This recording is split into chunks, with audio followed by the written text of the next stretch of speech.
Assalamualaikum everyone. Today we are going to discuss one of the famous poem of P.B. Shelley, Ozymandias. In this video, we are going to cover poem introduction, summary, themes, and symbols.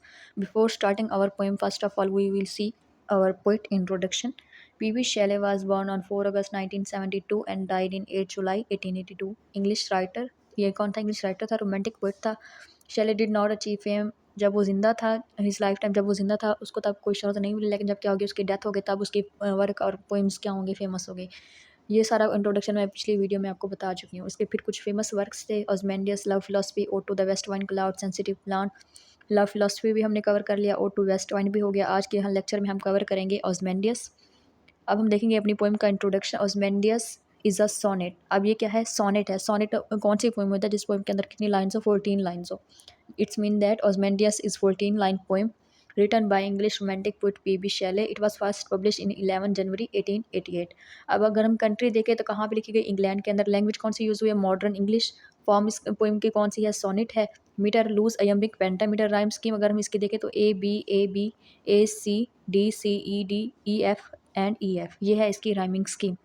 Next अगर हम इस poem की summary देखें तो इस poem की summary के अंदर ये क्या होता है, स्टोरी मैं आपको पहले बता दूं.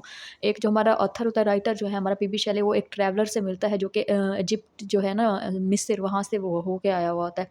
उसने ना मिस्र में एक देखता है वो स्टैचू, जो किसका स्टैचू होता है? किंग का. जो मिस्र का जो बादशाह होता है उसका स्टैचू होता है. उसका नेम क्या होता है? ऑज़मेंडियस. ठीक है. फिर वो उस स्टैचू के बारे में ना, वो ट्रैवलर जो है वो स्टैचू के बारे में बताता है किसको? पोइट को, कि मैंने वहाँ क्या क्या देखा और वो स्टैचू किस तरीके से था. वो जो स्टैचू था सिर्फ उसकी 2 टाँगें ठहरी हुई थी, लेकिन उसका स्टैचू का जो सर था वो नीचे आधा रेत के अंदर क्या धँसा हुआ था. इसके बारे में ना वो फिर वो ये पोएम लिखता है. अब हम अपनी समरी देखेंगे. Once the poet met a traveller. एक बार पोएट किससे मिला? ट्रैवलर से मिला. From ancient land of Egypt. जो कहाँ से बिलोंग करता था? मिस्र से बिलोंग करता था. He told the poet the story of an king named Ozymandias. अब उसने उसको क्या बताया? एक स्टोरी बताई. किसकी? ऑज़मेंडियस किंग की. ये किंग जिसका नेम क्या था? ऑज़मेंडियस था. The traveller told him that he has seen 2 huge legs of stone standing in the desert of Egypt. उसने क्या देखा? मिस्र के सहरा के अंदर उसने क्या देखा कि 2 क्या हैं? बड़ी टाँगें हैं जो कि क्या ठहरी हुई हैं कहाँ पे? सहरा में. The legs were trunkless. Trunkless mean उनका जो सर था ना वो नहीं था, सिर्फ वो क्या थी? टांगे थी. अ शटर्ड विजिज. शटर्ड विजिज मीन टूटा हुआ जो सर था उस स्टैचू का, वो. ले aside by the huge legs. वो लेग्स के साथ ही क्या पड़ा हुआ था? इट ले half buried in the sand. ये आधा क्या? रेत के अंदर धंसा हुआ था, बरीड था. It has frown on its brow. It had wrinkle lips. It had sneering look. अब वो ना उस स्टैचू के लुक के बारे में बता रहा है कि उसका कौन सा लुक? स्नीरिंग लुक था. रिंकल्ड लिप्स थे उसके.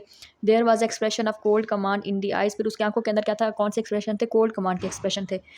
These things stamped on the visit showed that the sculptor. Sculptor अब कौन होता है? जो स्टैचू को बनाने वाला होता है उसे क्या बोलते हैं? स्कल्प्टर बोलते हैं. ठीक है. Had understood the Kings passion. मतलब ये जो स्टैचू बनाने वाला था उसको किंग के पैशन के बारे में या किंग की नेचर के बारे में हर चीज़ पता था. हत्ता कि फिर वो कहता है किंग मर चुका है लेकिन उसका जो आर्ट है वो क्या है? स्टिल अलाइव है. यानी आर्ट उसका क्या है? अभी तक जिंदा है. ठीक है. अब वो जो किंग था, ठीक है, whose heart fed those cruel passion. अब जो स्टैचू था उसको देख के क्या फील होता है कि किंग क्या था? बहुत ही ज़्यादा क्रूल था. On stone had died. अगर वो मर चुका है, but the science of his cruelty could be seen. लेकिन अब तक कि वो मर चुका है लेकिन उसके स्टैचू के ऊपर उसके जो क्रूलिटी के साइन है वो हम स्टिल भी क्या देख सकते हैं. The poet means to suggest that a man dies. Poet अब हमें यहाँ पे क्या मैसेज कन्वे करना चाहता है कि man dies but his action outlive him. क्या था कि मतलब चाहे इंसान मर भी क्यों ना जाए लेकिन उसके क्या एक्शन जो होते हैं वो क्या हमेशा के लिए जिंदा रहते हैं. The following words were written on the pedestal of the statue. Pedestal of statue मतलब स्टैचू के नीचे एक पेडिस्टल लगा हुआ था जिसके ऊपर कुछ वर्ड्स लिखे हुए थे. उसके ऊपर ये लिखा हुआ था माई नेम इज़ ऑज़मेंडियस. मेरा नाम क्या है? ऑज़मेंडियस है. Kings of kings. बादशाहों का बादशाह. ये किसके वर्ड्स थे? जो ऑज़मेंडियस था, किंग था मिस्र का, उसके ये वर्ड्स. ठीक है. Looks upon my works mighty and despair. The traveller told the poet that nothing remind that proud king. Remind. अब यहाँ पे वो क्या बता रहा है? वो जो प्राउड किंग था, मगरूर बादशाह था, अब उसका कुछ भी नहीं बचा. No trace of his power. उसकी पावर के कोई भी नामो निशान नहीं रहा. was left on the sand of time. There was nothing but sand. कुछ भी बाकी नहीं रहा, सिर्फ क्या बची है? सैंड बची है, रेत. Around the decay of that huge statue it ले ऑल द ruins. मतलब सब कुछ क्या हो गया? बर्बाद, तबाह बर्बाद हो गया. स्टैचू भी टूट चुका है, वो खुद भी मर चुका है, उसकी पावर का कोई नामो निशान बाकी नहीं रहा.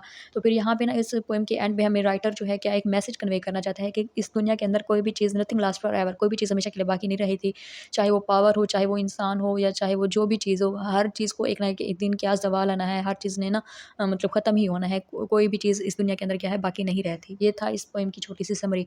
Next we are going to cover main themes present in the poem. The first theme is decline and fall of empire. The poem highlight the transience of power and inevitability of decline and fall, even the greatest civilization. अब इसके अंदर decline और fall किस चीज़ का हुआ है? ओज़मेंडियस का। वो कौन था? किंग था, ठीक है ना? वो खुद को क्या कहता था? किंग ऑफ किंग्स, यानी बादशाहों का बादशाह भी था, लेकिन क्या हो गया? फिर भी उसका क्या हो गया? डिक्लाइन हो गया, उसकी बादशाह क्या होगी? खत्म हो गई। नेक्स्ट हमारे पास थीम है impermanence. The unite statue of Ozymandias serve as a symbol of impermanence. अब टूटा हुआ स्टैचू था किसका? ऑज़मेंडियस का। ये बेसिकली किस चीज़ को सिंबलाइज कर रहा है? इम्परमानेंस को, रिमाइंडिंग अस दैट, जो हमें क्या रिमाइंड करवा रहा है? Everything is subject to decay and rain, की हर चीज़ ने क्या होना? तबाह बर्बाद होने, कुछ भी चीज़ बाकी नहीं रहेगी। Third theme is hubris and pride. अब प्राइड कहाँ पे शो हो रहा है? जब उस स्टैचू के नीचे लिखा हुआ था my name is Ozymandias king of kings, ये चीज़ किस चीज़ को शो कर रही है? प्राइड को। The inscription on the pedestal, my name is Ozymandias king of kings, look on my works mighty despair, ये चीज़ किसको शो कर रही है? प्राइड को शो कर रही है, एरोगेंस को शो कर रही है, किसकी? जो ऑस्मेंडियस था, किंग था, उसकी। फोर्थ थीम जो है वो हमारे पास नेचर्स पावर है। अब नेचर पावर को उसने कंपैरिजन किया हुआ है किसके साथ? वो कहता है नेचर पावर जो है वो डिस्ट्रॉय कर देती है ह्यूमन क्रिएशन को। कैसे? As desert sand engulf the statue, जैसे सहरा की रेत ने क्या किया था? स्टैचू को इनगल्फ कर लिया था, इस तरीके से। ये थी हमारी थीम। Next we are going to cover और important symbols present in the poem. The first symbol is the statue of Ozymandias. अब जो स्टैचू था ऑस्मेंडियस का, बेसिकली ये किस चीज़ को रिप्रेजेंट कर रहा था? Fleeting nature of human achievement and power and civilization को। नेक्स्ट हमारे पास सिंबल है desert. Desert symbol represent vast uncaring and erosive power of nature. अब डेजर्ट बेसिकली किस चीज़ को रिप्रेजेंट कर रहा है? पावर ऑफ नेचर को, which ultimately consume all human creation, जो क्या करती है? ह्यूमन क्रिएशन को क्या कर देती है? मतलब खत्म कर देती है। मतलब जैसे ये हमारा बिलीव है कि मतलब हर किसी को ना एक ना दिन मरना है, हर चीज़ ने एक दिन क्या होना है? तबाह होना है, यही बिलीव। थर्ड थीम में हमारे पास लेग्स एंड द फीट। वो जो स्टैचू था जो डेजर्ट के अंदर था, उसके लेग्स और फीट के बारे में अब यहाँ पे बता रहे हैं। ये चीज़ क्या सिंबलाइज कर रही है? The remaining legs and feet of the statue without body symbolizing fragility and impermanence of human creation. Impermanency को क्या कर रहे हैं? सिंबलाइज कर रही हैं। फोर्थ जो हमारे पास सिंबल है वो है हमारे पास फेस की। वो जो फेस टूटा हुआ नीचे पड़ा हुआ था सैंड के अंदर, उसके बारे में बता रही हैं। The shattered face of Ozymandias represent the loss of identity and the ruin of human legacy। अब ये चीज़ क्या रिप्रेजेंट कर रही है? उसका जो टूटा हुआ सर था वो क्या रिप्रेजेंट कर रहा है? Loss of identity. चाहे आप कितना बड़े बादशाह क्यों ना हो, चाहे आप जैसे भी हों, जितना आपके पास पावर और अथॉरिटी हो, एक ना एक दिन क्या होना है? आपकी जो आइडेंटिटी है वो क्या हो जाएगी? ख़त्म हो जाएगी। मतलब जब आप इस दुनिया से चले जाओगे तो फिर क्या होगा कि आपकी पावर जो थी या आपकी बादशाहत थी, सब कुछ क्या हो जाएगा? ख़त्म हो जाएगा। अब यही पोएम हमें यही मैसेज कन्वे करना चाहती है कि क्या एक ना एक दिन क्या है? सब चीज़ों ने क्या होना है? ख़त्म होना है। Nothing last forever, everything has to be destroyed. ये थी हमारी आज की पोएम ऑज़मेंडियस, जो किसने लिखी थी? पीबी शैले ने लिखी थी। इसके अंदर हमने पोएट का इंट्रोडक्शन देखा, पोएम का इंट्रोडक्शन देखा, समरी फिर हमने देखी, फिर इसकी इंपॉर्टेंट थीम्स डिस्कस की, फिर samples. I hope you all understand my lecture. Thank you so much for watching.